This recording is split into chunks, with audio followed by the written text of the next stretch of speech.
Welcome back to my channel. My name is Prachi Sharma and this is fourth part of the chapter periodic table for class 10th ICSE. And in today's session, we'll be working on the metallic character of the periodic properties. If you have any doubts, depending upon where you are in the chapter, you can go ahead to the next part or you can go back on any of the previous parts. Please don't forget to subscribe to the channel and share the channel with your friends. On this channel, I make sure that whatever content we cover, we are going into utmost detail and we are understanding the concept well. So please help us grow further. And without wasting any time, let's get started. Alright students, let's get started with today's session. एक चीज आपको important समझनी है कि जब हम metallic character की बात करेंगे, साइमल्टेनियसली मैं आपको नॉन मेटालिक कैरेक्टर भी समझाऊंगी. एंड दीज टू प्रॉपर्टीज ये सिर्फ आपके पीरियोडिक टेबल में काम नहीं आएंगी. These properties will help you understand overall chemistry, कि आपके जब रिएक्शंस आप समझेंगे तो आप उसमें समझेंगे कौन सा मेटालिक कैरेक्टर है, किस टाइप का ऑक्साइड वो फॉर्म करता है, क्या कैरेक्टरिस्टिक्स हैं. So for all of that it is important कि आप ध्यान से समझें कि मेटालिक कैरेक्टर और नॉन मेटालिक कैरेक्टर क्या है, कौन से टाइप के ऑक्साइड्स वो फॉर्म करते हैं, क्या रिएक्टिविटी होती है. So this will help you with entire chemistry. ठीक है students, let's get started with the metallic character. अब मेटालिक कैरेक्टर का मतलब क्या होता है? हर एक प्रॉपर्टी को आप एज अ कहानी समझें, क्योंकि कहानी एग्जाम में रिकॉल करनी आसान होगी कंपेयर टू प्रॉपर डेफिनेशंस आप ऑटोमेटिकली फॉर्म करना स्टार्ट कर देंगे as you understand the concept. ठीक है, सो मेटालिक कैरेक्टर के बारे में समझते हैं. जो भी एलिमेंट्स के आउटर मोस्ट शेल में 1, 2 या 3 इलेक्ट्रॉन्स होते हैं, आप खुद सोच के बताइए कि उन एलिमेंट्स की प्रायोरिटी क्या होती है. उन एलिमेंट्स की प्रायोरिटी ये होती है कि उनका आउटर मोस्ट इलेक्ट्रॉन डोनेट हो जाए ताकि उनकी स्टेबल इलेक्ट्रॉनिक कॉन्फ़िगरेशन हो. और जब भी ऐसा होगा उस कैरेक्टरिस्टिक को मेटालिक कैरेक्टर बोलेंगे. ठीक है, सो लास्ट शेल में अगर आपके 1, 2 या 3 इलेक्ट्रॉन्स हैं, दैट इज कोई भी एलिमेंट जो इलेक्ट्रॉन डोनेट करने की टेंडेंसी रखता है, उसे हम मेटल कहते हैं और इस प्रॉपर्टी को हम मेटालिक कैरेक्टर कहते हैं. पहली बात समझ में आ गई. अब समझते हैं दूसरी बात. दूसरी बात ये कि अगर किसी एलिमेंट में लास्ट शेल में 1 इलेक्ट्रॉन है, 2 या 3, तीनों मेटालिक कैरेक्टर शो करेंगे, तीनों मेटल्स हैं, पर इन तीनों में ज्यादा रिएक्टिव कौन होगा या ज्यादा जल्दी बॉन्ड फॉर्म कौन करेगा? तो वो करेगा जिसके पास ज्यादा आसानी है इलेक्ट्रॉन डोनेट करने की. दैट मीन्स जिसके पास सिर्फ 1 इलेक्ट्रॉन डोनेट करने का होगा वो ज्यादा रिएक्टिव होगा. इन दिस केस 1, 2 और 3 है आउटर मोस्ट शेल में, सो 1 वाला ज्यादा रिएक्टिव होगा, ज्यादा मेटालिक कैरेक्टर शो करेगा. ठीक है, अब साइमल्टेनियसली समझते हैं नॉन मेटालिक कैरेक्टर. अब नॉन मेटालिक कैरेक्टर में आप कोई भी एग्जांपल ले सकते हैं. लेट्स सी, यहीं से एग्जांपल ले लेते हैं. लेट्स से आपका नॉन मेटालिक कैरेक्टर क्लोरीन लेते हैं. ठीक है, सो क्लोरीन के इलेक्ट्रॉनिक कॉन्फ़िगरेशन क्या है? 287. सो आउटर मोस्ट शेल में 5, 6 या 7 इलेक्ट्रॉन्स. अगर आपके आउटर मोस्ट शेल में 5, 6 या 7 इलेक्ट्रॉन्स होंगे तो उसकी टेंडेंसी क्या होगी? उसकी टेंडेंसी होगी कि मैं इलेक्ट्रॉन गेन कर लूं, और जब वो इलेक्ट्रॉन गेन कर लेगा तो वो इलेक्ट्रॉनिक कॉन्फ़िगरेशन इसकी स्टेबल होगी. सो बिल्कुल ऑपोजिट मेटल्स का जो एलिमेंट्स इलेक्ट्रॉन गेन करने की टेंडेंसी रखते हैं उन्हें हम नॉन मेटल्स कहते हैं. ठीक है, अब रिएक्टिविटी समझते हैं. तीनों ही नॉन मेटल्स हैं. आउटर मोस्ट शेल में 5 है, 6 है, 7 है, तीनों ही नॉन मेटल्स हैं. अब ज्यादा रिएक्टिव कौन होगा? ज्यादा रिएक्टिव वो होगा जो एक ही इलेक्ट्रॉन लेके अपनी इलेक्ट्रॉनिक कॉन्फ़िगरेशन सेटिस्फाई कर लेगा. दैट मीन्स स्टेबल हो जाएगा.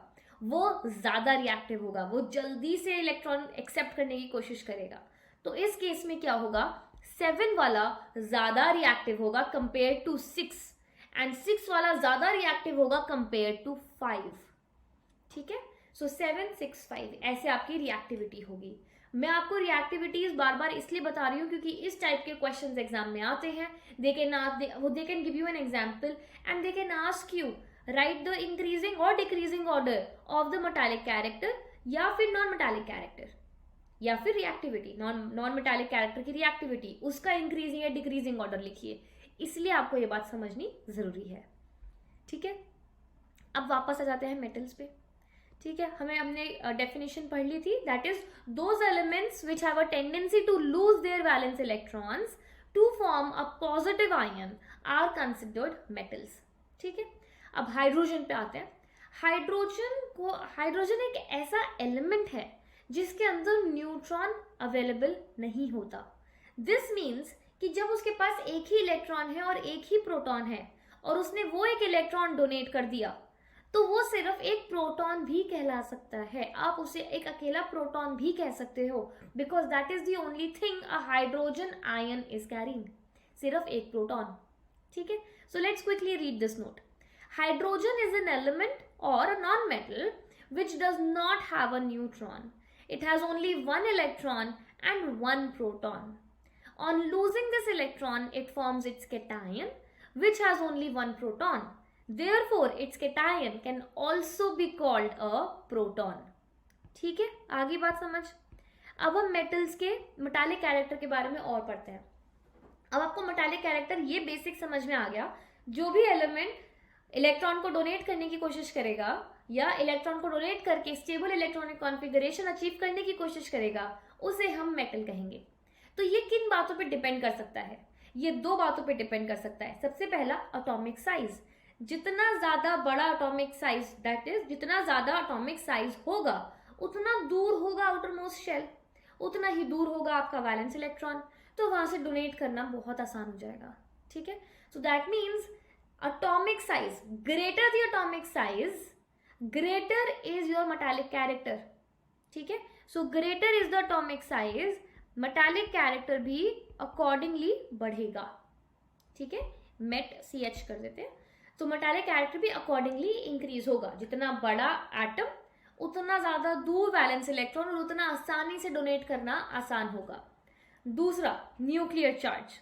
न्यूक्लियर चार्ज होता क्या है? न्यूक्लियर चार्ज आपके प्रोटॉन्स की ग्रिप है अपने एटम पे.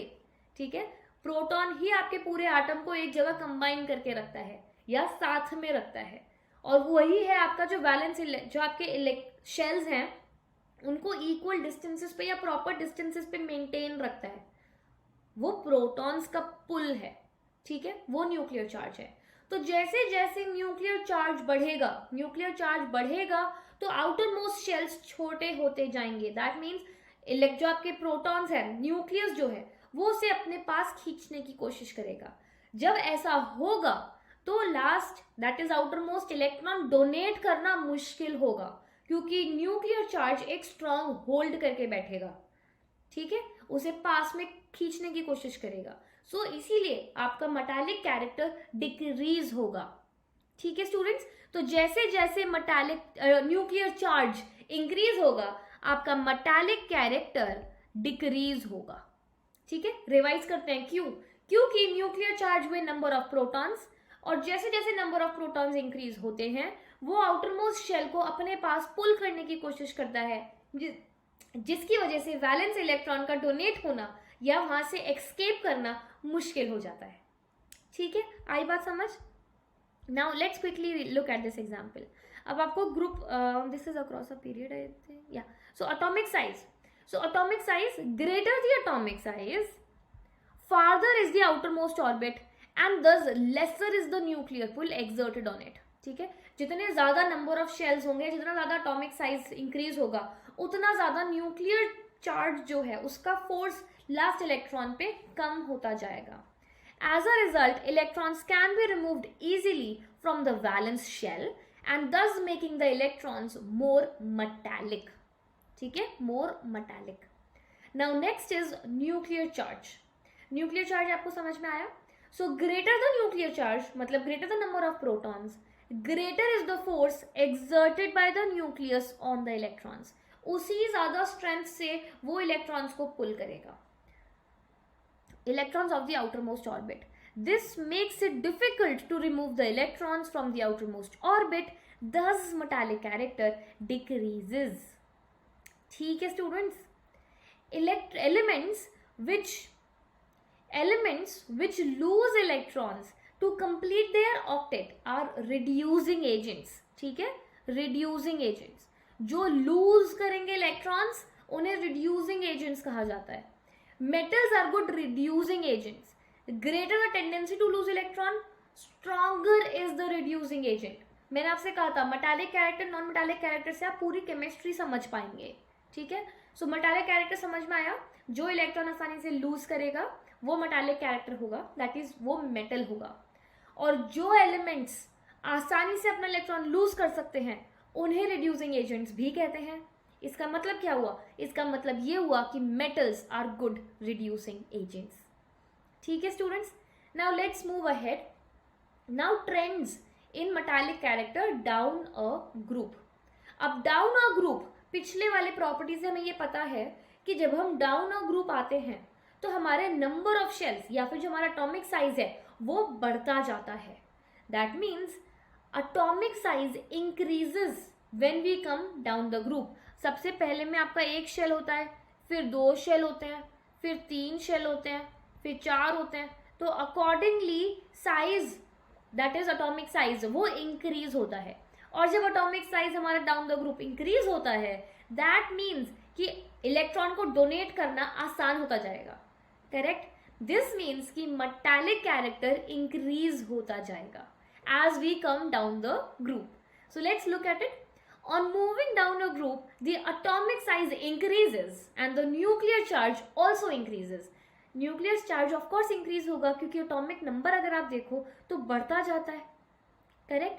पर उसका इफेक्ट क्यों नहीं पड़ेगा? उसका इफेक्ट इसलिए नहीं पड़ेगा क्योंकि जो आपका एटॉमिक साइज का इंक्रीज है वो न्यूक्लियर चार्ज के इंक्रीज को ओवर पावर कर जाएगा, वो ज्यादा इम्पैक्टफुल होगा. ठीक है, so let's read it. The effect of an increased atomic size, इस लाइन को आप मार्क करिए please. The effect of an increased atomic size is greater as compare to the increase in the nuclear charge. Therefore tendency to lose electron increases and the element, I'm sorry about that, and the element can lose electrons easily. Thus metallic character increases as one moves down the group. ठीक है students, let's move on. Elements at the bottom of the group are most metallic. The atomic size is large, hence electrons are loosely held. So ions are readily formed. Thus these elements are more reactive. मैंने आपको reactive की बात बताई थी. Correct. Reactive कौन ज्यादा होगा? जिसमें कम इलेक्ट्रॉन्स होंगे. तो अगर मैं नाउ लेट्स सी, अगर आप डाउन द ग्रुप आते हो आपको एक बात याद रखनी पड़ेगी कि number of valence electrons same रहते हैं जब हम डाउन द ग्रुप आते हैं. मैं आपको एक पुराने एग्जाम्पल से पिक कर सकते हैं. For example this one. ठीक है, जब हम डाउन द ग्रुप आ रहे हैं अगर आप नंबर ऑफ वैलेंस इलेक्ट्रॉन्स देखें तो वो सेम है. ठीक है, सो जो आपका कंपैरिजन रह जाता है वो सिर्फ ये कंपैरिजन रह जाता है कि एटॉमिक साइज क्या है. ठीक है, सो क्योंकि एक ही इलेक्ट्रॉन डोनेट करना है वो उतना आसान हो जाएगा एक इलेक्ट्रॉन डोनेट करना जितना बड़ा एटॉमिक साइज है. ठीक है, क्यों? क्योंकि नंबर ऑफ इलेक्ट्रॉन तो सेम ही है ना, आप सेम ही कंपेयर कर रहे हो. ठीक है, पर जब आप लेफ्ट राइट कंपेयर करते हो that means across a period compare करते हो तो उसमें आपके नंबर ऑफ इलेक्ट्रॉन्स बढ़ते जाते हैं, वैलेंस इलेक्ट्रॉन्स. ठीक है, एग्जाम्पल आप यहाँ देखिए 2 1 2 2 2 3 2 5. सो क्या हो रहा है? इलेक्ट्रॉन्स बढ़ते जा रहे हैं. जितने ज्यादा इलेक्ट्रॉन बढ़ते जाएंगे उतना कम रिएक्टिविटी होगी मेटल्स की. करेक्ट. सो 1 जो आप सबसे पहला कंपेयर करेंगे ये वाला 1 से compare to the second one, तो 1 आपका सबसे ज्यादा रिएक्टिव होगा. सेकेंड वाला 3 वाले से ज्यादा रिएक्टिव होगा पर 1 से कम होगा. ठीक है, सो अकॉर्डिंगली आप रिएक्टिविटी समझ सकते हैं.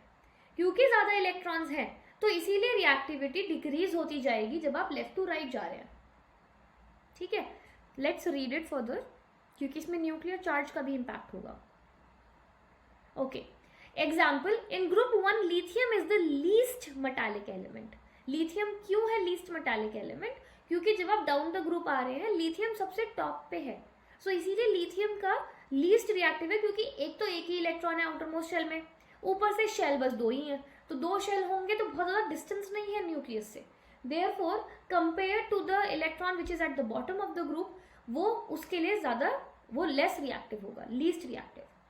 Now note, francium is a radioactive element, so its properties are not known yet. ठीक है, अक्रॉस अ पीरियड, अब हम अक्रॉस अ पीरियड की बात करते हैं, ये वाला एग्जाम्पल लेते हैं। सो अब इस केस में क्या हो गया, number of electrons in the outer most shell धीरे धीरे इंक्रीज होते जा रहे हैं। ठीक है, 1 2 3 4 इंक्रीज होते जा रहे हैं, पर ऑन द सेम पार्ट आपके नंबर ऑफ शेल्स सेम है। नंबर ऑफ शेल्स हमें कैसे पता चलता है इलेक्ट्रॉनिक कॉन्फ़िगरेशन से, 2 8 1, नंबर ऑफ शेल्स 3 है, नंबर ऑफ शेल्स 3 है, तो नंबर ऑफ शेल्स तो सेम है, तो आपके एटॉमिक रेडियस का तो कोई सवाल ही पैदा नहीं होता, वो तो हम कंसिडर ही नहीं कर रहे। ठीक है, अब हम क्या कंसिडर करेंगे, हम 2 चीजें कंसिडर करेंगे। सबसे पहली चीज हम कंसिडर करेंगे न्यूक्लियर चार्ज, मतलब नंबर ऑफ प्रोटॉन्स का इम्पैक्ट। ठीक है, दूसरा हम कंसिडर करेंगे number of electrons on the outer most shell. ये 2 चीजों को आप कंसिडर करेंगे। ठीक है, सो जब आप लेफ्ट टू राइट मूव करते हैं तो जो आपके नंबर ऑफ शेल्स है वो सेम है, तो न्यूक्लियर चार्ज का इम्पैक्ट ये होगा कि वो जो आउटर मोस्ट ऑर्बिट भी है सारे इलेक्ट्रॉन्स को अपनी तरफ पुल करके क्लोजली हेल्ड करने की कोशिश करेगा। जब ऐसा होगा तो आउटर मोस्ट शेल से इलेक्ट्रॉन्स का जंप करना मुश्किल होता जाएगा। ठीक है, so this means as we move across a period आपका जो एटॉमिक रेडियस है वो छोटा होता जाता है, जो हमने लास्ट उसमें पढ़ा था वो छोटा होता जाएगा। क्योंकि वो छोटा होता जाएगा तो इलेक्ट्रॉन का डोनेट होना और मुश्किल होता जाएगा।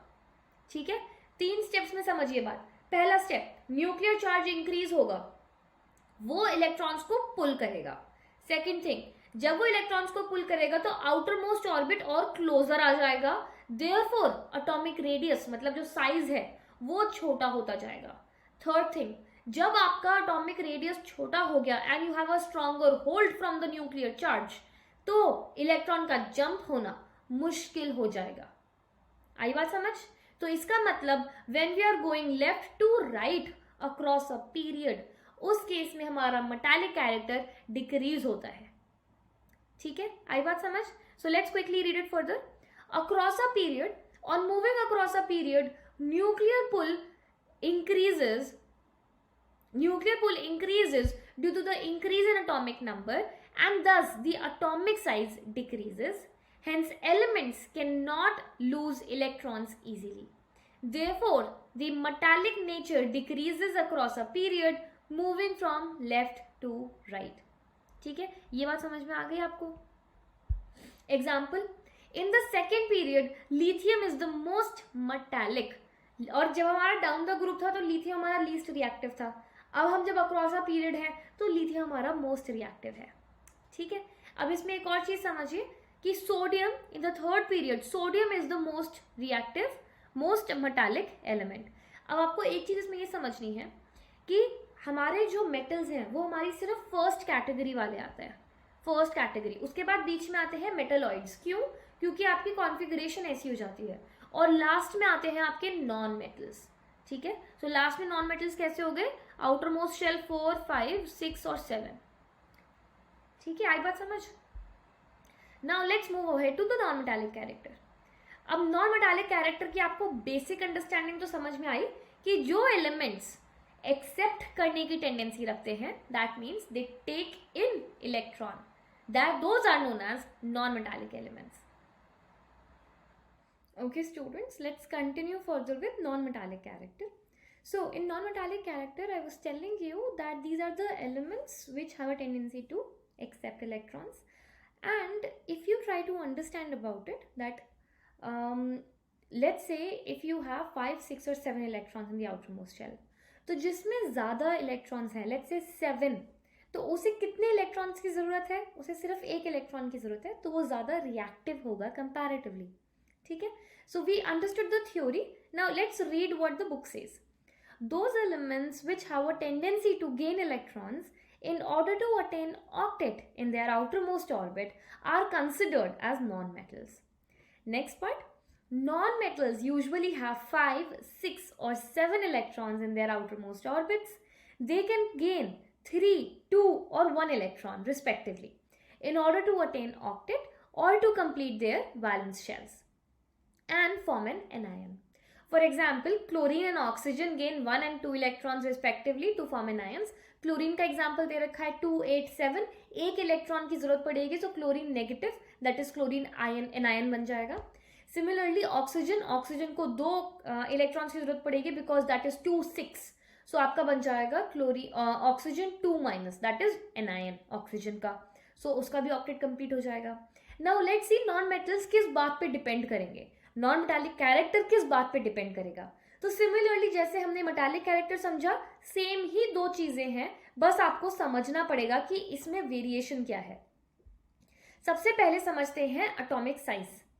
तो जब हमारा मेटालिक कैरेक्टर था, उस केस में जब एटॉमिक साइज बढ़ता था तो इलेक्ट्रॉन डोनेट करना आसान होता था, देयरफॉर मेटालिक कैरेक्टर इंक्रीज होता था. अब इस केस में जब आपका इलेक्ट्रॉनिक साइज बढ़ेगा, ठीक है, जब वो बढ़ेगा तो उस केस में आपको electron, let's just read one part, तो मैं आपको दोबारा समझाती हूँ. Atomic size, smaller the atomic size greater is the nuclear pull and the tendency to gain electrons. Therefore, the element is more non-metallic by nature. इसका मतलब ये है कि जैसे जैसे आपका एटॉमिक साइज इंक्रीज होता है तो आपका नॉन मेटालिक कैरेक्टर डिक्रीज होगा. जितना छोटा होगा हमारा एटम, उतनी आसानी से वो इलेक्ट्रॉन को एक्सेप्ट कर लेगा किसी भार के, क्योंकि न्यूक्लियर पुल स्ट्रांग होगा, वो जल्दी से एक्सेप्ट करने में हेल्प करेगा. ठीक है, और जितना बड़ा एटॉमिक साइज होगा उतना ही लेस पुल होगा आउटर मोस्ट शेल पे, तो आपका इलेक्ट्रॉन एक्सेप्ट करना मुश्किल होगा. ठीक है, therefore non metallic character decrease होगा अगर एटॉमिक साइज इंक्रीज होगा. ठीक है, और बुक जो हमें समझा रही है, बुक हमें ये समझा रही है कि जितना स्मॉलर एटॉमिक साइज होगा उतना ज्यादा नॉन मेटालिक कैरेक्टर होगा. तो बात तो सेम है. ठीक है, अब सेकेंड बात पे चलते हैं, न्यूक्लियर चार्ज. सो न्यूक्लियर चार्ज जितना ज्यादा होगा, दैट मीन जितने ज्यादा प्रोटॉन्स होंगे उतना आसानी से वो बाहर के इलेक्ट्रॉन को पुल कर पाएगा, बेटर होल्ड कर पाएगा. Therefore higher the nuclear charge, higher is the non metallic character. ठीक है, so greater the nuclear charge, greater is the tendency to gain electrons, hence more non metallic character. ठीक है, now let's move ahead to the trends. जब हम down the group आते हैं, पहली चीज याद रखिए, जब आप डाउन द ग्रुप आते हैं तो आपका जो साइज है एटॉमिक साइज, लेट्स से ये आपका फर्स्ट हो गया, उसके बाद सेकंड, उसके बाद थर्ड. तो जब आप डाउन द ग्रुप आते हैं आपका एटॉमिक साइज हमेशा बढ़ता है.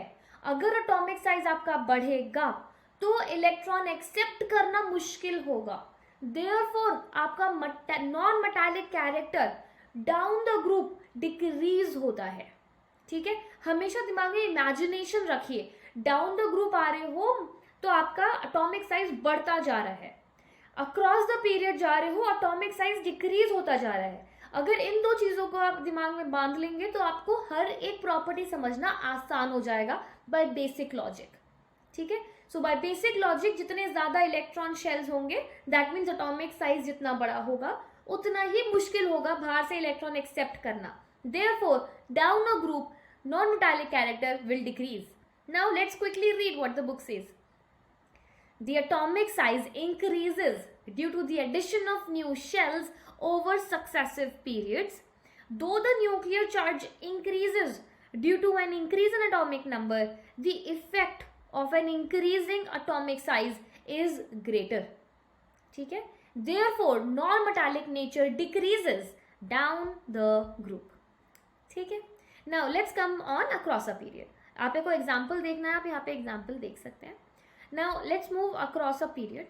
On moving across a period the tendency to, so across a period क्या होता है, साइज छोटा होता जाता है. छोटा क्यों होता है, क्योंकि न्यूक्लियर चार्ज बढ़ता जाता है. ठीक है, न्यूक्लियर चार्ज ज्यादा स्ट्रांगली बिहेव करता है. तो when the nuclear charge is increasing across period, तो उस केस में बाहर से इलेक्ट्रॉन एक्सेप्ट करना और आसान हो जाता है.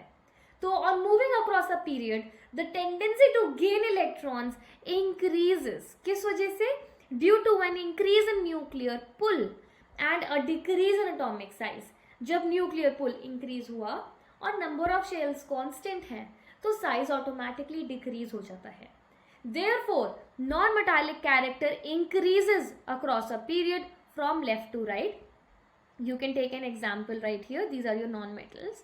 And this is the non-metallic character which increases as you go from left to right. ठीक है. अब इसके आगे का जो ये पार्ट है ऑक्साइड्स एंड केमिकल रिएक्टिविटी, ये पार्ट हम नेक्स्ट सेशन में पढ़ेंगे. So for today's session this is it. All right students, so this is it for today's session. I hope आपको metallic character and non metallic character का basic understanding और उसके trends down the group and across the period बहुत अच्छे से clear हैं. Please don't forget to subscribe to the channel and share this video with your friends who are struggling with metallic and non-metallic character. In the next session, we'll understand कि metals और non-metals के oxides कैसे impact होते हैं. ठीक है? So and also about the chemical reactivity series that we'll discuss in the next session. So stay tuned for more content and we'll catch up in the next one.